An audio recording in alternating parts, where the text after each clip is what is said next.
कैसे हैं आप सभी लोग। देखिए, कल की क्लास में हम लोगों ने हिमालय के बारे में पढ़ा।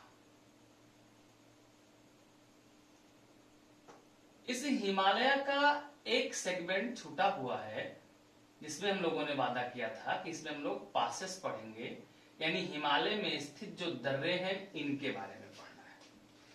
तो हिमालय में स्थित जो दर्रे हैं इनका क्या इंपॉर्टेंस है, ये क्लास हम लोग कल पढ़ेंगे। आज वास्तव में हम लोगों को डिस्कस करना है कि भारत का जो दूसरा प्राकृतिक आवास है, पहला तो हम लोगों ने हिमालय पढ़ लिया था।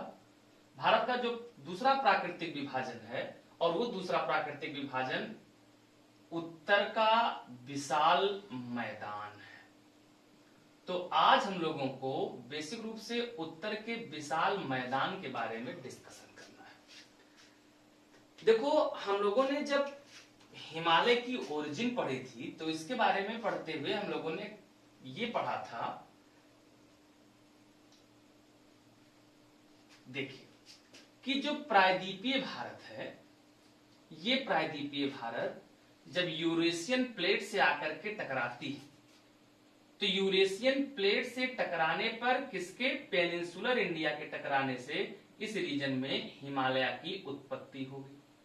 हिमालय से निकलने वाली जो नदियां हैं, इन्हीं नदियों के द्वारा जो यहाँ अवसाद जमा किया गया अपने पदस्थली पर, तो इसी हिमालय के पदस्थली पर नदियों के द्वारा लाए गए अवसाद से, नदियों के द्वारा जमा किए गए अवसाद से जिस मैदान का निर्माण हुआ है, उसी मैदान को हम लोग कहते हैं उत्तर का विशाल मैदान।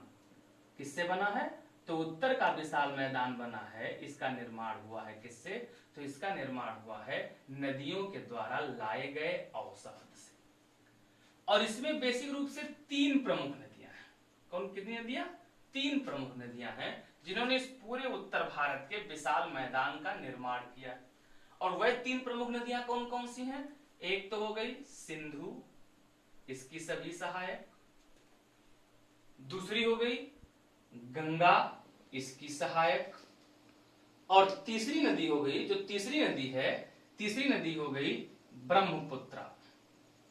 तो कुल मिलाकर के सिंधु, गंगा, ब्रह्मपुत्र, इन तीनों नदियों के द्वारा किसका निर्माण किया गया है, तो इन तीनों नदियों के द्वारा निर्माण किया गया है उत्तर के विशाल मैदान का।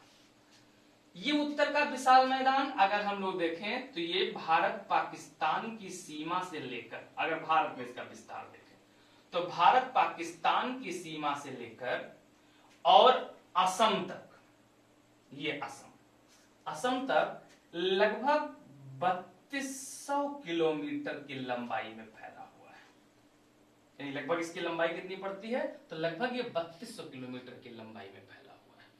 और इसकी चौड़ाई, अगर इसकी चौड़ाई हम लोग देखें तो औसतन इसकी चौड़ाई 150 से 300 किलोमीटर तक मानी जाती है। इस पूरे उत्तर भारत के विशाल मैदान को बेसिक रूप से 6 भागों में बांटा गया है। कितने भागों में बांटा गया है, तो 6 भागों में इसको बांट करके हम लोग पढ़ते हैं। 6 भाग कौन कौन से हैं, तो पहला ये है, इसको कहते हैं सिंधु का मैदान। कौन सा मैदान कहते हैं, तो इसे कहते हैं सिंधु का मैदान, या इसी को एक और नाम से जानते हैं, इसी को कहते हैं पंजाब एवं हरियाणा का। तो पंजाब के मैदान का निर्माण किसी सिंधु और उसकी सहायक नदियों के द्वारा मिलकर किया है। इसलिए चाहे आप सिंधु का मैदान कहें, चाहे आप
तो हमने डिवीजन आपको बता दिया। अब हम लोगों को ये डिस्कस करना है कि वास्तव में ये सारे मैदान जो बने, इसमें भावर का निर्माण कैसे हुआ, तराई कैसे बना, बांगर कैसे बना, खादर कैसे बना, या हिमालय से आने वाली नदियों ने इसका निर्माण कैसे किया। तो पहले इसे आप एकदम अच्छे समझ गए, अब आइए इसको डिस्कस करते हैं। तो देखो, अगर अपने इंडिया में हम लोग नदियों को देखें तो हमारे यहाँ नदियों की ओरिजिन के दो मेन सोर्स, या तो हमारे यहाँ जो नदियां निकल करके आती हैं वह नदियां निकल करके आएंगी हिमालय रीजन से, तो एक ओरिजिन कहां से हो जाएगी, हिमालय से, और दूसरा हमारे यहाँ नदियों की ओरिजिन का दूसरा जो सोर्स है पेनिनसुलर इंडिया, प्रायद्वीपीय भारत। चूंकि उत्तर भारत का जो विशाल मैदान हम लोग पढ़ने जा रहे हैं, इसमें हिमालय से आने वाली नदियों का योगदान है।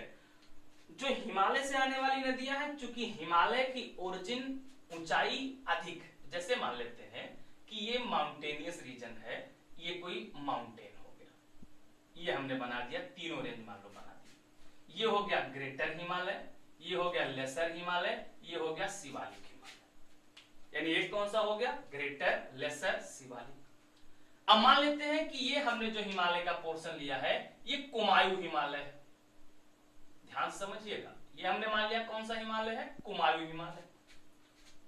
कल हमने आपको बताया था कुमायूं हिमालय किन दो नदियों के बीच में फैला हुआ है, याद करो। तो ये दो नदियां हो गई। ये नदी कौन सी हो गई, तो ये नदी है सतलुज, और ये कौन सी है, काली। तो कुमायूं हिमालय किन दो नदियों के बीच में, सतलुज और काली के बीच में। और इसी कुमायूं हिमालय में ये जो क्षेत्र है, यहां पर एक ग्लेशियर है, और इसी ग्लेशियर का नाम है, ये जो ग्लेशियर है, इसी ग्लेशियर का नाम हो गया गंगोत्री। तो अब इसी गंगोत्री से भागीरथी नदी निकलेगी। ये मान लो भागीरथी नदी आई, ये भागीरथी नदी निकली, भागीरथी। अब जब ऊपरी भाग से ग्रेटर हिमालय से भागीरथी आएगी और ग्रेटर से आकर के लेसर पे आएगी, हाइट ज्यादा होगी, स्लोप ज्यादा होगा। स्लोप ज्यादा होने के कारण पानी की गति बहुत तेज होगी, स्पीड बहुत अधिक होगी। इसलिए जब पानी आगे में बहता हुआ जाएगा तो अपने साथ सारे सेडिमेंट, कंकड़, पत्थर सबको काटता हुआ लेके चला जाएगा। इसके बाद कहां पहुंचेगी, शिवालिक पे पहुंचेगी, तो भी स्लोप ज्यादा होगा। और स्लोप आप खुद समझ सकते हो कि अगर वेलोसिटी ज्यादा है तो ऑटोमेटिक काइनेटिक एनर्जी क्या हो जाएगी, ज्यादा, क्योंकि kinetic energy equal to half mv²। अगर वेलोसिटी बढ़ेगी तो काइनेटिक एनर्जी क्या हो जाएगी, अधिक हो जाएगी। और वेलोसिटी ज्यादा है अगर, तो काइनेटिक एनर्जी ज्यादा होगी, यानी गतिज ऊर्जा ज्यादा होगी। और गतिज ऊर्जा ज्यादा होने का मतलब है गति के कारण जो ऊर्जा। तो जब पानी बहुत तेजी से बहेगा तो गतिज ऊर्जा बहुत अधिक होगी, और गतिज ऊर्जा बहुत अधिक होने के कारण ये सारे अवसाद को, कंकड़ पत्थर को काटता हुआ आगे बहाता हुआ लेके चला जाएगा। और जब ये नदी उसको बहाते हुए आगे लेके आएगी, कहां तक, शिवालिक तक। यानी अगर हम गंगा के पॉइंट ऑफ व्यू से बात करें तो कहां तक, हरिद्वार तक, क्योंकि हरिद्वार तक गंगा नदी पर्वतीय भागों में बहती। यहां तक तो स्लोप बहुत ज्यादा होगा, बहाव बहुत तेज होगा, सारे कंकड़ पत्थर को काटते हुए आराम से नदी तेजी से बहती हुई आगे बढ़ती चली जाएगी। लेकिन जब इसके बाद शिवालिक के बाद जब नदी नीचे की ओर, आगे की ओर बढ़ेगी, तो जब आगे की ओर बढ़ करके आएगी तो अब स्लोप कम हो जाएगा। और जैसे स्लोप कम होगा ऑटोमेटिक वेलोसिटी भी कम, वेलोसिटी कम हो जाएगी तो काइनेटिक एनर्जी कम। और जैसे काइनेटिक एनर्जी कम होगी, काइनेटिक एनर्जी के कम होते ही वो इन बड़े बड़े कंकड़ पत्थर, बोल्डर को बहा करके नहीं ले जा पाएगी। और जब ये कंकड़ पत्थर, बोल्डर को बहा करके नहीं ले जा पाएगी तो उन सारे बड़े बड़े कंकड़ पत्थर को ला करके नदी डिपॉजिट कर देगी, ऐसे जमा कर देगी। और जब ऐसे कंकड़ पत्थर जमा हो जाएंगे तो इन्हीं कंकड़ पत्थर से बने हुए जो मैदानी भाग होते हैं, इन्हीं कंकड़ पत्थर से निर्मित मैदानी भाग को हम लोग नाम देते हैं भावर का मैदान। कौन सा मैदान बोलते हैं, तो इसी को कहते हैं भावर का मैदान। और जो भावर का मैदान है, ये भावर का मैदान किसका बना होगा, कंकड़ पत्थर से निर्मित मैदानी भाग को कौन सा मैदान बोलते हैं? भावर का मैदान बोलते हैं। यहां पर नदियां लगभग विलुप्त सी हो जाती हैं, इसी कंकड़ बड़े बड़े बोल्डर, उसी बोल्डर के नीचे से पानी बहता हुआ आगे की ओर बढ़ता हुआ आएगा। ये वही भाग है जो गिरिपथ का स्थान कहलाता है। उसी गिरिपथ पे जब आप घूमने के लिए जाते हो, जहां बैठ के सेल्फी लेते हो, वही वाला क्षेत्र। तो ये इससे आगे जब नदी आगे बढ़ करके आएगी तो यहां पर क्या करती है, एकदम मडी एरिया बनाती है, दलदली भाग का निर्माण कर देती है। और जो नदी के द्वारा मडी एरिया का निर्माण किया जाता है, दलदली भाग बनाया जाता है, इसी दलदली भाग को हम लोग बोलते हैं तराई। क्या बोलते हैं? तराई बोलते हैं। ये कैसा होता है? दलदल क्षेत्र होता है, दलदली भाग होता है। ये दलदली भाग बहुत ही सघन डेंस एवरग्रीन फॉरेस्ट से ढका होता है, सदाबहारी वनों से ढका होता है, और it is very rich in biodiversity. इसमें बहुत अधिक मात्रा में जैव विविधता भी पाई जाती है। क्या पाई जाती है? तो इसमें बहुत अधिक मात्रा में जैव विविधता पाई जाती है। इसके बाद नदी अपने एक रफ्तार से अपनी दिशा में प्रवाहित होना शुरू करती है। ये मान लो नदी जा रही, हम सबको पता है कि जो नदियां हैं ये अपना मार्ग बदलती रहती है। तो जिस क्षेत्र में पहले नदी बहा करती थी, जिस क्षेत्र से जाती थी, वहां पर जब फ्लड आता रहा होगा, बाढ़ आता रहा होगा, तो वहां पर ला करके नदी ने जलोढ़ जमा किया होगा। नदी ने रास्ता बदला, रास्ता बदल करके मान लो इस क्षेत्र में बहने लगी, आज यहां बाढ़ लाती है तो यहां जलोढ़ जमा कर रही है। ये दोनों एल्यूवियल है। एल्यूवियल मतलब जलोढ़। बस अंतर क्या है कि यहां पहले बाढ़ आती थी तो ये ओल्ड एल्यूवियल है, और यहां आज बाढ़ आती है इसलिए ये नवीन एल्यूवियल है, न्यूली एल्यूवियल है। ये नवीन जलोढ़क, ये पुराना जलोढ़क। और जो पुराना जलोढ़क होता है, इसी पुराने जलोढ़क को हम लोग नाम देते हैं बांगर। क्या नाम देते हैं? तो इसी को हम लोग कहते हैं बांगर। और जो नवीन जलोढ़ होता है, इस नवीन जलोढ़ को हम लोग कहते हैं खादर। क्या कहते हैं? खादर। यानी जो उत्तर भारत का विशाल मैदान, उसके कुल कितने पार्ट बन गए? 4। कौन कौन सा? तो पहला तो इसमें मिलेगा हम लोगों को भावर का मैदान, दूसरा तराई, तीसरा बांगर, और चौथा कौन सा? खादर। इसमें सबसे ज्यादा उपजाऊ, सबसे ज्यादा फर्टाइल भाग कौन सा होता है? तो सबसे ज्यादा उपजाऊ और फर्टाइल होता है खादर का पार्ट। और जो खादर का भाग है सबसे ज्यादा उपजाऊ होता है, इसलिए इसमें सभी कृषि कार्य किए जाते हैं। सारे कृषि कार्य किसमें किए जाएंगे? तो सारे के सारे कृषि कार्य इसी खादर में किए जाते हैं। इसलिए खादर में कृषक आबादी निवास करती है। कौन रहता है? तो सारे पीसेंट आपको अधिकतर कहां मिलेंगे? खादर, क्योंकि ये सबसे ज्यादा फर्टाइल मैदान होता है। ये बात एकदम समझ में आई? तो कुल कितने पार्ट पढ़ लिए? 4। भावर कंकड़ पत्थर का मैदान, तराई दलदली मार्सी एरिया, तीसरा बांगर, बांगर का मतलब ओल्ड एल्यूवियल, और उसके बाद खादर, खादर का मतलब हो गया न्यू एल्यूवियल। इतनी बात समझ में आई? एकदम क्लियर? अब इन सबका निर्माण ऑटोमेटिक किया किसने है? नदियों ने किया। ये बात एकदम क्लियर है? तो देखो, अब नदी, हिमालय से आने वाली नदी किस प्रकार से आगे की ओर प्रवाहित होती है, हम उसे भी आपको अभी डिटेल में बता देते हैं। देखिए अब तो अब हम लोग ये देखेंगे कि हिमालय से जो नदी आ रही है वो किस प्रकार से अपने रास्ते में कौन कौन सी स्थलाकृतियां बनाती हैं। इससे क्वेश्चन बहुत ही इंपॉर्टेंट पेपर में पूछा जाता है।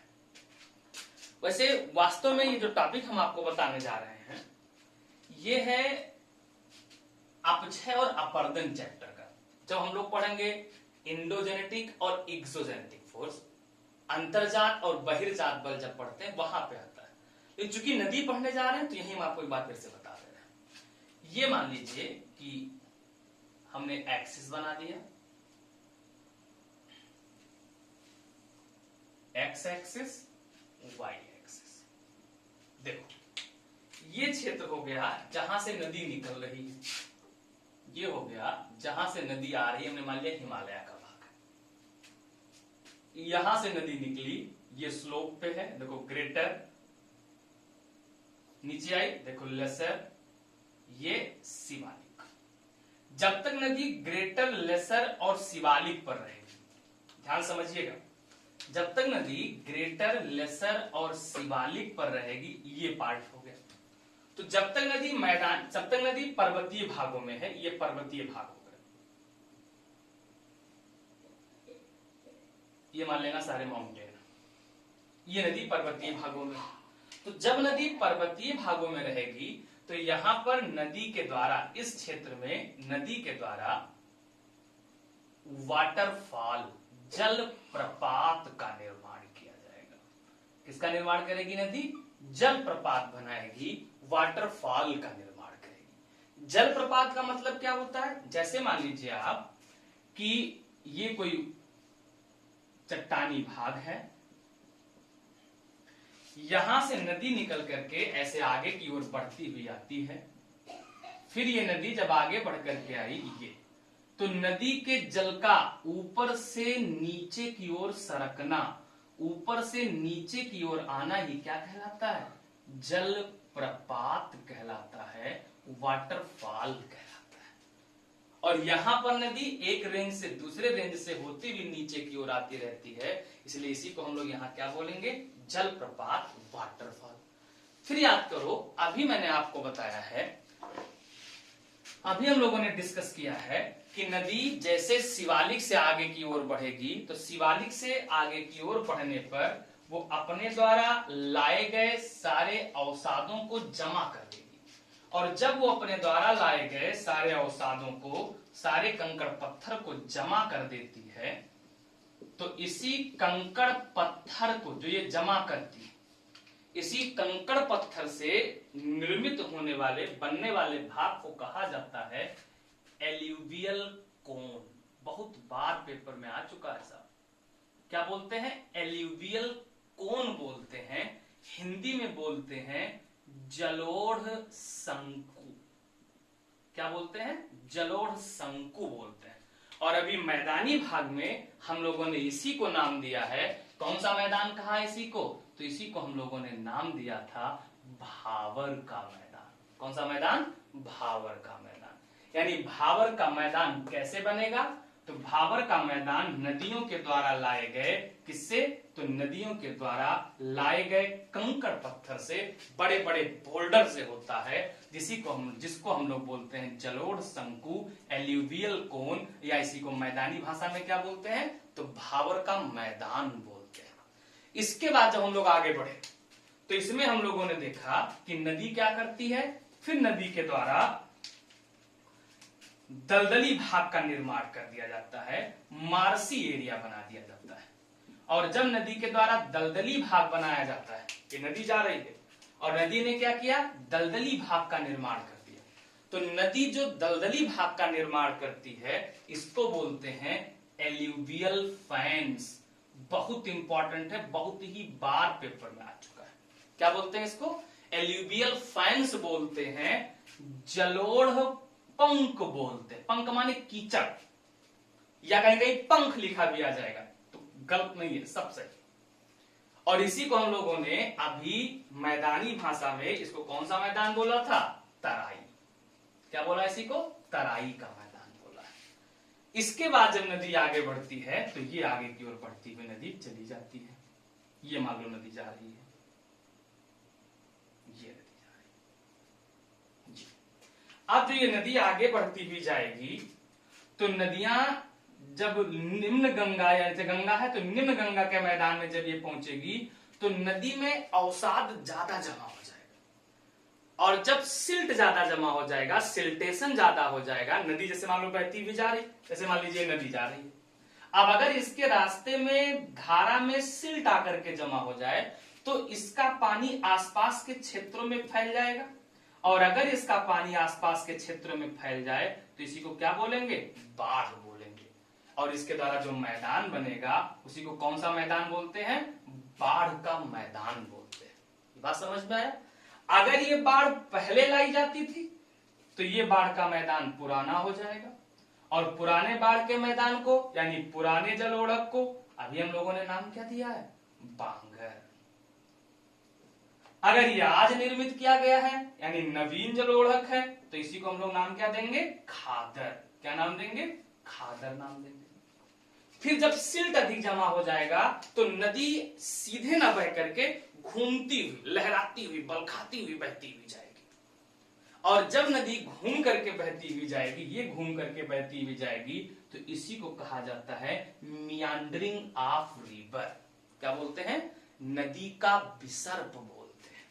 इसी को बोलते हैं नदी का विसर्प, मियांडरिंग ऑफ रिवर बोलते हैं, नदी का विसर्प कहा जाता है। और उसके बाद जैसे मान लो ये नदी क्या बनाएगी, विसर्प, मियांडरिंग करेगी, घूमती हुई, लहराती हुई, आगे बढ़ती हुई चली जाएगी। फिर जब ये आगे बढ़ती हुई जा रही है, मान लीजिए ऐसे जा रही है नदी, अब अगर ये आगे जा रही, अब धीरे धीरे नदी ने क्या किया, कटान किया, और कटान करके नदी सीधे ऐसे बहने लगी। ध्यान समझिएगा, नदी ऐसे बहती हुई चली गई ये, और यहां से ऐसे चली गई, ये रास्ता बना लिया नदी ने। अगर नदी ने रास्ता बना लिया यानी पहले इस पर आके बहती थी, अब सीधे रास्ते से होके ऐसे चली गई नदी, तो यहां नदी के द्वारा जो पानी था वो यहीं छोड़ दिया गया, और ये पानी चारों ओर लैंड से घेर लिया गया। और अगर कोई भी जल चारों ओर लैंड से घेर लिया जाए तो उसको झील बोलते हैं। क्या बोलते हैं, झील बोलते हैं। और जब नदी मियांडर बनाने के बाद फिर सीधे रास्ते पे जाकर के अपने मियांडर को छोड़ देती, तो उसके द्वारा जो झील बनकर के तैयार होता है, ऐसे झील को ही कहा जाता है गोखुर झील। क्या बोलते हैं, गोखुर झील कहते हैं, ऑक्सबो लेक कहा जाता है। कौन सा लेक बोलते हैं, ऑक्सबो लेक बोलते हैं, यानी गोखुर झील कहते हैं। और गोखुर झील का निर्माण प्रायः नदी कहां करती है, तो निम्न मैदानी भाग में, निचले मैदानी भाग में करती है। यानी हमारे यहाँ बिहार में, पश्चिम बंगाल में कौन सी झीलें हमको मिलेंगी, गोखुर झील मिलेंगी। कौन बनाएगी, गंगा बनाएगी। ये बात समझ में आया। और उसके बाद फिर नदी जाकर के सागर महासागर में गिर जाती है। कहां गिर जाएगी, तो इसके बाद नदी जाकर के सागर महासागर में, जैसे मान लो गंगा की बात करें तो बंगाल की खाड़ी में जाकर के गिर जाएगी। जब बंगाल की खाड़ी में जाकर के गिरेगी तो बंगाल की खाड़ी में जाकर के ये अपने सारे अवसाद जमा कर देगी, और इसी अवसादी भाग को कहा जाएगा डेल्टा। क्या बोलते हैं, डेल्टा। तो डेल्टा का निर्माण भी किसके द्वारा होगा, तो डेल्टा का निर्माण भी नदी के द्वारा किया जाएगा। तो अब से याद रखिएगा, सवाल पूछा जाएगा, डेल्टा का निर्माण कौन करेगा, नदी। नर्मदा, ताप्ती जैसी नदियां अगर हैं तो डेल्टा नहीं बनाती हैं, वो क्या बनाएंगी, वो एस्चुरी बनाएंगी, ज्वार नद मुख। तो या तो नदी डेल्टा बनाती है या फिर नदी क्या बनाती है, ज्वार नद मुख यानी एस्चुरी का निर्माण करती है। विसर्प का निर्माण कौन करेगा, नदी। गोखुर झील का निर्माण कौन करेगा, नदी करेगी। बांगर, खादर, जलोढ़ पंख, जलोढ़ शंकु, जलप्रपात, ये सब निर्माण किसके द्वारा किया जाता है, तो ये सारे के सारे निर्माण रिवर के द्वारा किए जाते हैं, नदियों के द्वारा किए जाते हैं। और इससे भी क्वेश्चन पेपर में बहुत बार पूछा गया है। इतनी बात एकदम क्लियर समझ में आ गई है। अब वास्तव में अगर हम देखें तो ये सारे मैदानी भाग जो कुछ भी निर्माण हो रहा है, सब कौन कर रहा है, नदियां कर रही है। इसलिए अब हम लोगों को पहले क्या डिस्कस करना होगा, नदियों के बारे में वर्णन करना होगा। तो नदियों का सेगमेंट हम लोग अगली क्लास में करेंगे। इतनी बात समझ में आ गई है।